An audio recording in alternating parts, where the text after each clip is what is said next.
Hari ini, mari kita berkongsi firman Tuhan dengan khotbah yang bertajuk Perspektif Tuhan dan Perspektif Manusia. Pada pendapat Anda, apa yang paling penting dalam iman kita? Apakah aspek diri kita yang Anda fikir perlu kita bangunkan? Ketaatan ialah salah satu aspek yang mesti kita berikan banyak pertimbangan. Pertaubatan juga harus diambil kira. Apabila orang Israel memasuki tanah Kanaan yang berlimpah-limpah susu dan madu, apa yang paling diperlukan? Oleh sebab perjalanan ke tanah Kanaan yang dijanjikan berfungsi sebagai gambaran kehidupan iman kita di padang gurun rohani, kita perlu melihat dengan teliti sejarah masa itu. Dengan berbuat demikian, kita akan berfikir tentang apa yang perlu kita sediakan hari ini untuk kerajaan syurga, Kanaan rohani. Walaupun semua orang Israel mendakwa percaya kepada Tuhan yang sama, mereka jelas terbahagia kepada dua kumpulan yang berbeza. Kumpulan beriman, seperti Yosua dan Kaleb. Kumpulan yang lain ialah 10 pengintip yang bersungut-sungut, mendakwa situasi itu nampak mustahil untuk dicapai, dan orang yang dipengaruhi oleh mereka. Pada waktu itu, Tuhan berfirman, "Aku telah memimpin kamu dan banyak menunjukkan mujizat dan tanda. Mengapa kamu masih tidak mempercayai aku, tetapi terus mencubai aku berulang kali? Bila-bila kamu menghadapi rintangan, jadi Tuhan mengisytiharkan tiada sesiapa yang akan memasuki tanah Kanaan, kecuali Yosua dan Kaleb. Dia menjadikan iman sebagai satu-satunya syarat untuk masuk. Tuhan membezakan antara orang yang beriman kepada Tuhan dengan orang yang tidak. 600,000 orang hilang kelayakan oleh Tuhan untuk memasuki tanah itu, dan 2 orang layak dan dibenarkan untuk masuk. Dengan melihat kembali sejarah masa lalu ini, kita dapat memahami bahawa kita sekarang hidup di hadapan syurga, Kanaan rohani.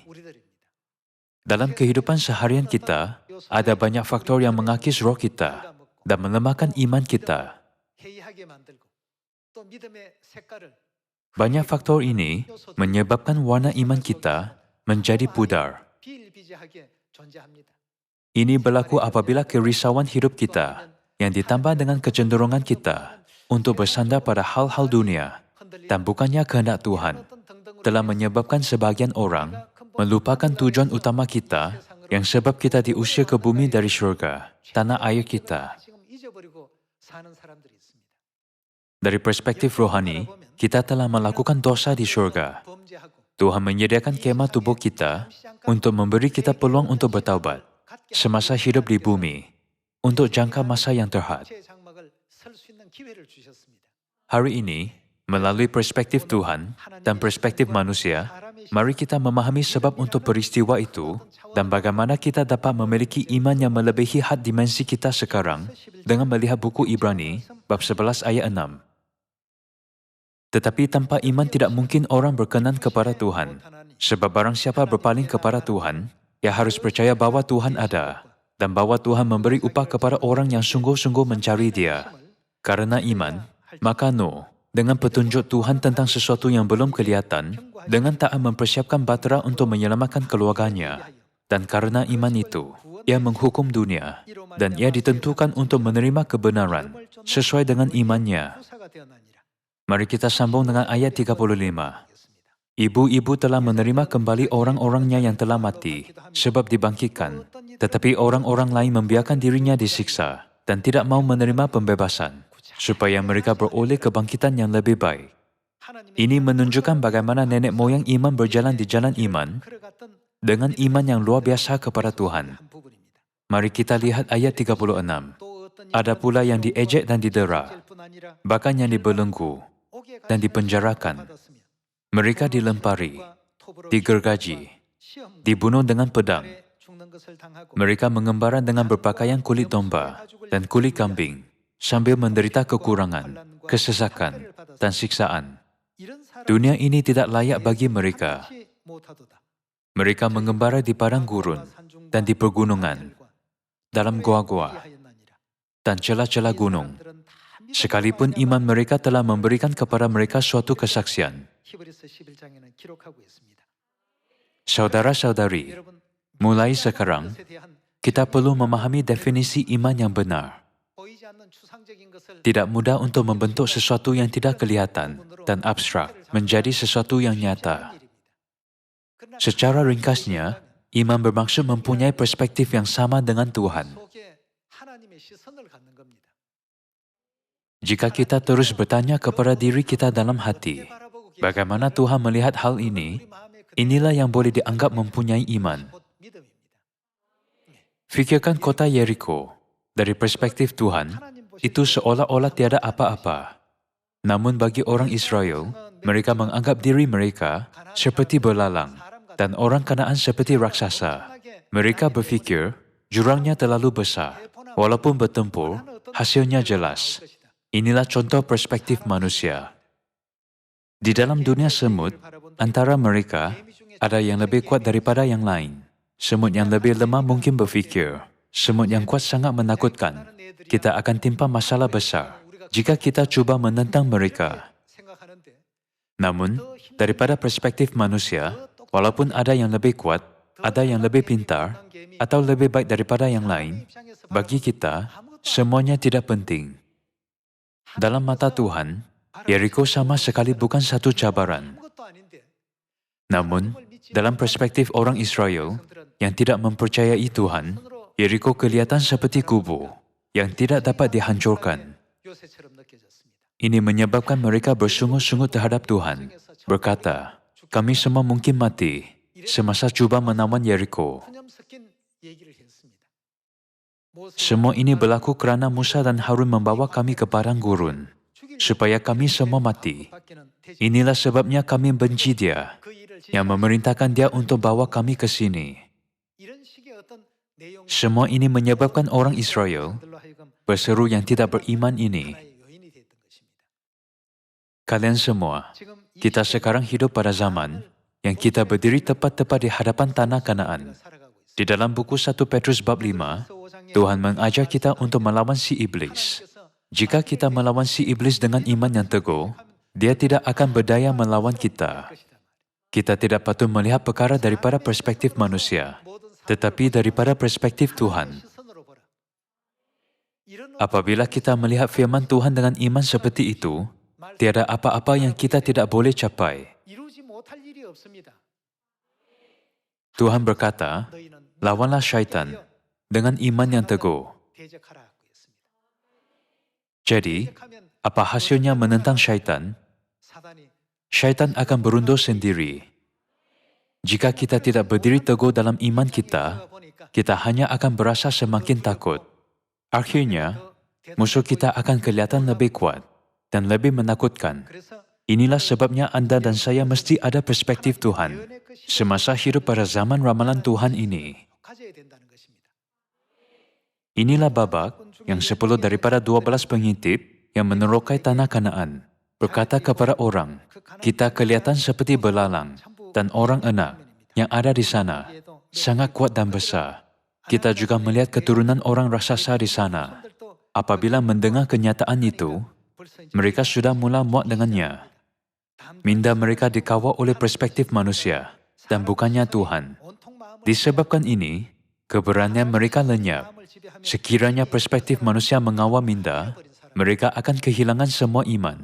Oleh sebab kehilangan iman, mereka jatuh ke dalam situasi yang Roh Kudus tidak lagi berada dalam mereka untuk melaksanakan pekerjaannya.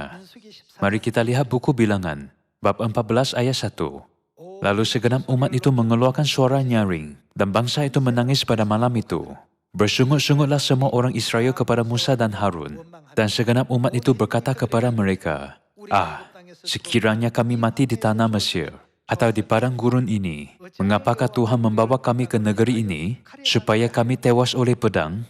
Mereka hanya bersungut-sungut terhadap Tuhan, tanpa memberikan kesyukuran atas rahmat keselamatan Tuhan. Disebabkan hanya melihat perkara dari perspektif sendiri, bukannya Tuhan. Mereka selalu gagal dalam semua usaha mereka. Jalan Injil kita juga tidak mungkin dicapai dengan kemampuan kita sendiri. Walaupun kita tidak dapat melakukannya, Tetapi Tuhan berjanji untuk menyelesaikan misi memberitakan Injil di Samaria dan sampai ke hujung bumi. Bukan? Kita patut maju dengan keyakinan yang teguh dalam janjinya. Bahkan 2000 tahun yang lalu, apabila Tuhan memanggil 12 murid, mereka tidak dipanggil kerana kemampuan individu mereka. Jika dia memanggil kerana kemampuan, dia akan memilih orang seperti ahli-ahli Farisi, penyurat, dan ahli-ahli Taurat yang terkenal, berpendidikan tinggi, dan dihormati orang ramai. Namun, ada sebab dia tidak memilih orang itu sebagai murid-muridnya. Itu bukanlah kehendak Tuhan, walaupun 1%, untuk bekerja dengan kemampuan kita. Inilah sebabnya dia memilih nelayan dan pemungut cukai pada zaman itu, yang terutamanya dari kalangan peringkat bawah masyarakat. Melalui orang yang rendah diri itu, Tuhan melakukan pekerjaan yang menakjubkan dan memalukan imam tinggi serta ahli-ahli Taurat. Mari kita lihat buku Bilangan bab 14 sekali lagi, ayat 6. Tetapi Yosua bin Nun dan Kaleb bin Yefune, yang termasuk orang-orang yang telah mengintai negeri itu, mengoyakkan pakaiannya dan berkata kepada segenap umat Israel, negeri yang kami lalui untuk diintai itu adalah luar biasa baiknya. Jika Tuhan berkenan kepada kita, maka Ia akan membawa kita masuk ke negeri itu dan akan memberikannya kepada kita, suatu negeri yang berlimpah-limpah susu dan madunya. Hanya janganlah memberontak kepada Tuhan dan janganlah takut kepada bangsa negeri itu, sebab mereka akan kita telan habis. Apabila Yosua berkata, mereka akan kita telan habis, dia tidak memikirkan kemampuannya sendiri. Yosua dapat berkata begitu kerana dia beriman dalam janji Tuhan. Setiap tempat yang akan diinjak oleh telapak kakimu, ku berikan kepada kamu. Mereka akan kita telan habis. Yang melindungi mereka sudah meninggalkan mereka, sedang Tuhan menyertai kita. Janganlah takut kepada mereka. Dengan cara ini, Yosua terus cuba menyedarkan orang mengenai bantuan Tuhan. Kalian semua, apa yang sangat kita perlukan pada zaman ini ialah iman. Dalam perumpamaan 10 gadis, 5 daripada mereka bodoh dan 5 bijaksana. Mengapakah dikatakan bahawa 5 gadis bijaksana, apakah yang mereka sediakan? Mereka menyediakan minyak iman dengan cukup. Mereka ada hikmat untuk melihat segala sesuatu daripada perspektif Tuhan.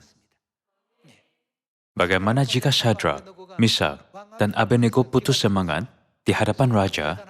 Oh, dia penguasa yang hebat dan kami bekerja di bawahnya. Kami patut mematuhinya, tunduk kepada patung berhala. Bukan? Adakah mereka berpeluang untuk menunjukkan kuasa Tuhan yang hebat dan maha kuasa kepada Nebukadnezar? Mereka tidak berserah kepada raja langsung. Ini kerana mereka melihat Raja Nebukadnezar dengan perspektif Tuhan Maha Kuasa. Mereka berkata kepada raja, Tuhan dapat menyelamatkan kami dari perapian bernyala-nyala. Walaupun ia kehendaknya yang lain, dan dia tidak menyelamatkan kami tidak akan menyembah berhala. Nebukadnezar sangat marah dengan penentangan mereka. Pada masa itu, Empire Babel adalah kuasa terbesar di dunia. Seluruh dunia gemetar di hadapan Raja Nebukadnezar. Namun, beberapa orang tawan dari Yehuda meninggikan kepala mereka di hadapan raja dan bercakap dengan berani. Raja perlu memulihkan kemuliaannya. Dia memerintahkan perapian itu dipanaskan 7 kali lebih panas daripada biasa. Walaupun mereka di dalam perapian bernyala-nyala itu, mereka dapat berjalan keluar dari situ dengan hidup, tanpa seutas rambut kepala hangus, ataupun pakaian dibakar. Bukan? Ini hanya mungkin kerana mereka melihat segala sesuatu daripada perspektif Tuhan. Apakah ajaran yang Tuhan inginkan kita pegang melalui sejarah yang tercatat sehingga hari ini? Itulah ajaran yang perlu kita ingat setiap masa. Mari kita lihat ayat 26. Lagi berfirmanlah Tuhan kepada Musa dan Harun, berapa lama lagi umat yang jahat ini akan bersungut-sungut kepadaku Segala sesuatu yang disungut-sungutkan orang Israel kepadaku, telah ku dengar. Katakanlah kepada mereka, demi aku yang hidup, demikianlah firman Tuhan, bahwasanya seperti yang kamu katakan di hadapanku, demikianlah akan kulakukan kepadamu. Di padang gurun ini bangkai-bangkaimu akan berhantaran, yakni semua orang di antara kamu yang dicatat, semua tanpa terkecuali yang berumur 20 tahun ke atas. Karena kamu telah bersungut-sungut kepadaku, bahwasanya kamu ini tidak akan masuk ke negeri, yang dengan mengangkat sumpah telah ku janjikan akan ku beri kamu diami, kecuali Kaleb bin Yefune dan Yosua bin Nun. Tiada seorang pun daripada kamu akan masuk ke negeri. Memandangkan Tuhan yang mengisytiharkannya, adakah sesiapa yang dapat membuka jalan yang lain untuk masuk? Tidak mungkin ada orang yang dapat membuka jalan yang lain. Pada zaman ini, Anda dan saya mesti memiliki iman yang sama seperti Yosua dan Kaleb. Bagaimana kita dapat memiliki iman seperti Yosua dan Kaleb? Kita dapat melakukan ini dengan perspektif Tuhan. Bagaimana Tuhan menganggap bumi ini? Mari kita lihat buku Yesaya, bab 40 ayat 15. Sungguhnya bangsa-bangsa, seluruh bumi, adalah seperti setitik air dalam timba, dan dianggap seperti sebutir debu pada neraca. Sesungguhnya, pulau-pulau tidak lebih daripada abu halus beratnya. Libanon tidak mencukupi bagi kayu api, dan marga satwanya tidak mencukupi bagi korban bakaran. Segala bangsa seperti tidak ada di hadapannya. Mereka dianggapnya hampa dan sia-sia saja. Inilah perspektif Tuhan untuk mengukur bumi. Namun dalam mata kita, orang yang menganiaya dan memfitnah kita kelihatan kuat dan kita kelihatan lemah. Kalian semua, apabila kita menghadapi masalah dan halangan yang susah semasa melakukan kerja Injil, janganlah kecewa. Pada ketika itu, apa yang kita perlukan ialah iman. Apakah iman itu? Iman yang ada perspektif Tuhan. Walaupun Anda berkata, Tuhan, ada banyak masalah. Tuhan menganggapnya tidak apa-apa pun, tetapi kita menganggap itu serius, susah ditangani, dan menjadi cemas terhadapnya. Namun, Tuhan berkata, walaupun kamu dianiaya dan menghadapi banyak cabaran, jangan takut akan hal-hal ini. Hal-hal ini pasti akan berlaku kepadamu.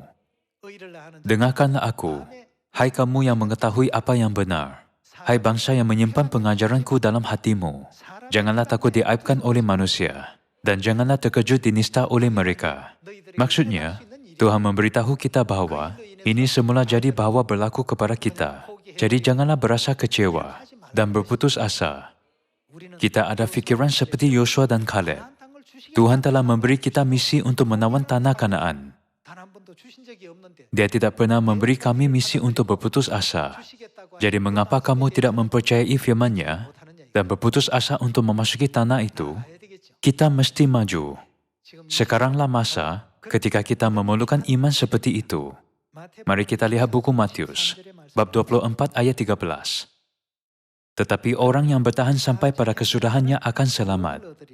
Dan Injil kerajaan ini akan diberitakan di seluruh dunia, menjadi kesaksian bagi semua bangsa. Inilah apa yang dikatakan Tuhan apabila Dia datang ke bumi ini dalam tubuh manusia. Tuhan telah memberi kita misi untuk menginjil. Dia tidak pernah memberi kita misi untuk berputus asa terhadap penginjilan. Oleh itu, kita tidak perlu risau akan sama ada itu akan dicapai atau tidak. Tetapi tumpuan kita patut pada pemenuhan misi ini, memandangkan Tuhan telah berjanji bahwa Injil ini akan diberitakan. Tiada yang mustahil bagi Tuhan. Jika kita percaya bahwa Tuhan menjadikan segalanya mungkin, tidakkah kita juga patut percaya bahwa Tuhan memberitahu kita, memberitakan Injil di Samaria, dan sampai ke hujung bumi, dengan perspektifnya, saya tidak dapat melakukannya sekarang, kerana COVID-19, atau kerana ini, atau itu, kerana ini atau kerana itu. Itulah masalah yang serius. Bahkan orang di dunia mengusulkan untuk menggunakan pepatah, terima kasih kepada Tuhan. Kita sampai ke sini. Terima kasih kepada Bapa dan Ibu. Kepada saudara-saudari Sion, iman saya telah membesar sehingga tahap ini. Semakin banyak Anda menggunakan terima kasih kepada, semakin besar kemungkinan Anda berjaya. Dan semakin banyak menggunakan kerana, semakin besar kemungkinan Anda gagal. Di dalam buku 1 Samuel, bab 16 ayat 1 tertulis, Samuel pergi ke rumah Isai untuk mengurapi seseorang dengan mematuhi perintah Tuhan. Salah satu anak lelaki Isai ialah Daud. Mari kita lihat buku 1 Samuel, bab 16 ayat 6. Ketika mereka itu masuk, dan Samuel melihat Eliab, lalu pikirnya, sungguh, di hadapan Tuhan sekarang berdiri yang diurapinya. Tetapi berfirmanlah Tuhan kepada Samuel, janganlah pandang parasnya, atau perawakan yang tinggi, sebab aku telah menolaknya. Bukan yang dilihat manusia yang dilihat Tuhan. Manusia melihat apa yang di depan mata, tetapi Tuhan melihat hati. Apakah yang dilihat Tuhan di tengah-tengah hatinya? Tuhan melihat imannya. Walaupun Eliab ada iman yang baik, Daud bergantung pada Tuhan dengan sepenuhnya, lebih mempercayainya daripada Eliab. Semasa membandingkan iman Eliab, tiada perbandingan yang sebenar dengan Daud. Jadi akhirnya Tuhan memilih Daud. Mari kita lihat ayat 11. Lalu Samuel berkata kepada Isai, inikah anakmu semuanya? Jawabnya, masih tinggal yang bungsu, tetapi sedang mengembalakan kambing domba. Kata Samuel kepada Isai, suruhlah memanggil dia, sebab kita tidak akan duduk makan sebelum ia datang kemari. Kemudian disuruhnyalah menjemput dia. Ia kemerah-merahan, matanya indah dan parasnya elok. Lalu Tuhan berfirman, bangkitlah, urapilah dia, sebab inilah dia. Samuel mengambil tabung tanduk yang berisi minyak itu dan mengurapi Daud di tengah-tengah saudara-saudaranya. Sejak hari itu dan seterusnya, berkuasalah roh Tuhan atas Daud. Lalu berangkatlah Samuel menuju Rama. Oleh sebab Daud diurapi oleh Tuhan, dia tidak takut akan singa atau beruang. Siapa lagi yang tewaskan olehnya dengan iman itu? Mari kita lihat buku 1 Samuel, bab 17 ayat 32. Berkatalah Daud kepada Saul, janganlah seseorang menjadi tawa hati karena dia. Hambamu ini akan pergi melawan orang Filistin itu. Tetapi Saul berkata kepada Daud, tidak mungkin engkau dapat menghadapi orang Filistin itu untuk melawan dia, sebab engkau masih muda, sedang dia sejak dari masa mudanya telah menjadi prajurit. Daud hanyalah lelaki biasa, dan Goliat seorang prajurit yang terkenal sejak masa mudanya. Walaupun begitu, Daud berkata bahawa dia akan melawan Goliat. Dalam mata Saul, Daud kelihatan akan dikalahkan dengan teruk. Namun, Daud ada perspektif yang berbeza. Marilah lihat apa yang dikatakannya dalam ayat 34. Tetapi Daud berkata kepada Saul, hambamu ini biasa mengembalakan kambing domba ayahnya. Apabila datang singa atau beruang yang menerkam seekor domba dari kawanannya, maka aku mengejarnya, menghajarnya, dan melepaskan domba itu dari mulutnya. Kemudian apabila ia berdiri menyerang aku, maka aku menangkap janggutnya, lalu menghajarnya dan membunuhnya. Bagaimana seorang budak lelaki cukup kuat untuk melakukannya? Daud pergi untuk menyelamatkan domba dari mulut singa. Apabila ia berdiri menyerangnya, maka Daud menangkap janggutnya, lalu menghajarnya dan membunuhnya. Jadi, sikap Daud yang berani ini datang dari mana? Itu kerana dia memiliki iman besar dalam fakta bahwa dia telah diurapi oleh Tuhan. Bagaimana dengan Anda dan saya? Kita dibaptis, yaitu pengurapan rohani. Dan kita ialah keturunan perempuan, bukan? Seperti yang ditulis oleh Tuhan di dalam Alkitab, kita pasti akan menang pada akhirnya. Kita hanya perlu percaya apa-apa yang dijanjikan Tuhan. Orang Israel yang tidak mempercayai firman Tuhan, bersungut-sungut terhadap Tuhan, dan pemimpin tentang situasi mereka. Oleh sebab mereka semua memiliki iman yang begitu lemah dan rapuh, mereka tidak berkenan kepada Tuhan. Bagaimana Daud dapat mengalahkan Goliat yang jauh lebih besar daripadanya? Mari kita lihat bagaimana dia menang.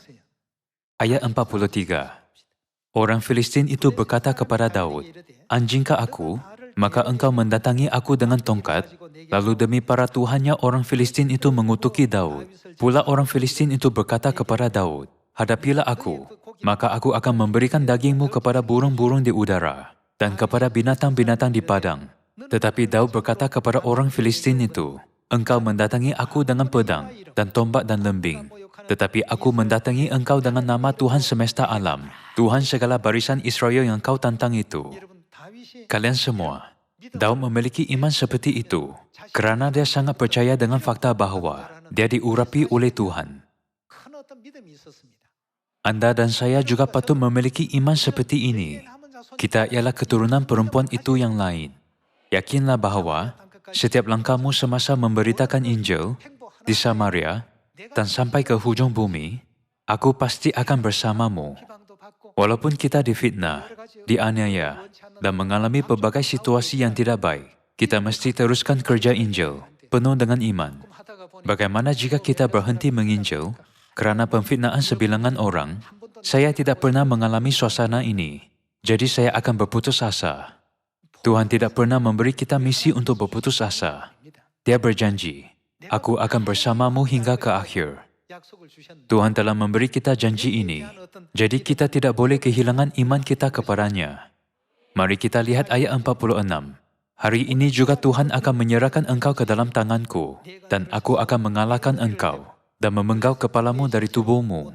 Hari ini juga aku akan memberikan mayatmu, dan mayat tentera orang Filistin, kepada burung-burung di udara, dan kepada binatang-binatang liar, supaya seluruh bumi tahu bahwa Israel mempunyai Tuhan, dan supaya segenap jemaah ini tahu bahwa Tuhan menyelamatkan bukan dengan pedang dan bukan dengan lembing, sebab di tangan Tuhanlah pertempuran, dan Ia pun menyerahkan kamu ke dalam tangan kami. Ketika orang Filistin itu bergerak maju untuk menemui Daud, maka segeralah Daud berlari ke barisan musuh untuk menemui orang Filistin itu.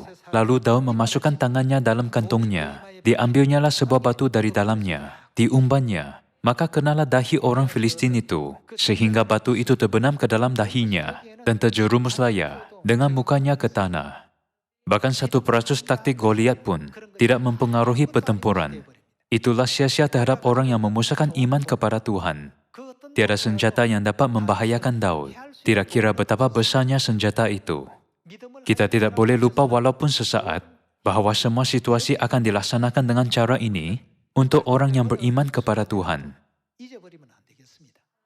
Zaman ini ialah zaman yang paling memerlukan iman. Tidakkah Tuhan menyedari kita bahawa kita mesti melawan musuh kita, si iblis? Mari kita lihat buku 1 Petrus, bab 5 ayat 7. Serahkanlah segala kekhawatiranmu kepadanya, sebab Ia yang memelihara kamu. Sadarlah dan berjaga-jagalah. Lawanmu si iblis berjalan keliling sama seperti singa yang mengaum-aum dan mencari orang yang dapat ditelannya. Apa yang mesti kita lakukan? Kita mesti lawanlah dia dengan iman yang teguh. Sebab kamu tahu bahawa semua saudaramu di seluruh dunia menanggung penderitaan yang sama. Dan Tuhan, sumber segala kasih karunia, yang telah memanggil kamu dalam Kristus kepada kemuliaannya yang kekal, akan melengkapi, meneguhkan, menguatkan, dan mengokohkan kamu sesudah kamu menderita seketika lamanya. Tuhan berkata, janganlah takut, teguhkan hatimu, aku akan membantumu. Walaupun kita sering berkata bahawa kita perlu menyediakan minyak iman yang mencukupi, bagaimana kita dapat menyediakannya? Kalian semua, kita hanya memerlukan perspektif Tuhan. Menurut buku Hakim-Hakim, semasa memilih pahlawannya, apa yang dikatakan Tuhan mengenai orang yang takut dan gemetar, dia berkata, biarkan mereka pulang. Sebab mereka takut dan gemetar adalah kerana mereka tiada perspektif Tuhan. Musuh kami kelihatan lebih kuat. Mereka ada banyak senjata, banyak kuda, banyak unta, dan 135,000 askar. Tetapi kami hanya ada 32,000 lelaki. Kami mungkin mati sia-sia. Jadi Tuhan memerintah mereka dihantar pulang. Selepas orang yang tidak beriman pulang, 300 lelaki yang tertinggal akhirnya menang. Jadi, apakah jenis orang 300 lelaki itu? Mereka ialah orang yang benar-benar bergantung pada Tuhan. Seperti ini, Tuhan sentiasa melihat hati kita. dan memilih orang yang imannya menjadi pusat hati mereka. Tuhan tidak memilih orang berdasarkan penampilan luaran, tahap pendidikan, kekayaan, atau kekuasaan mereka. Di dalam buku Yosua bab 1, Tuhan berkata, "Janganlah kecut, sebab aku menyertai engkau." Selepas menerima janji Tuhan, Yosua mula menaklukki Kanaan. Dia tidak takut akan apa-apa, kerana dia telah menerima janji Tuhan. Tidakkah kita juga menerima janji Tuhan, seperti mereka? Injil ini akan diberitakan di Samaria dan sampai ke hujung bumi.